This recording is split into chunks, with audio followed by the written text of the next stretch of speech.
Welkom by ons video oor die identifisering van teikenmarkte deur middel van marksegmentering.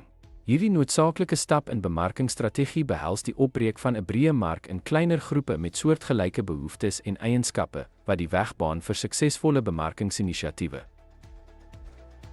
Marksegmentering verdeel 'n breë mark in afsonderlike verbruikersgroepe gebaseer op gemeenskaplike behoeftes, gedrag of eienskappe.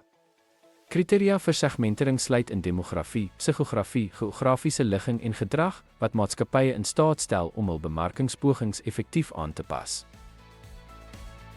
Deur die mark te segmenteer, kan maatskappye hul produkte, dienste en bemarkingstrategieë aanpas om aan die spesifieke behoeftes van elke segment te voldoen.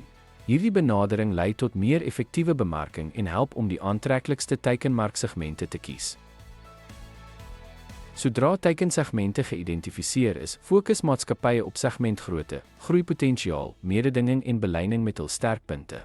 Die bemarkingsmengsel word dan aangepas om by die gehoor aanklank te vind, wat verseker dat die handelsmerk aan die segment se behoeftes en voorkeure voldoen. Ten slotte stel marksegmentering besighede in staat om belowende verbruikersgroepe te identifiseer en te teiken, en sodoende gepersonaliseerde bemarkingsstrategieë te skep. Deur op spesifieke segmente te fokus, kan maatskappye beter aan kliënte se behoeftes voldoen en hul markteenwoordigheid versterk.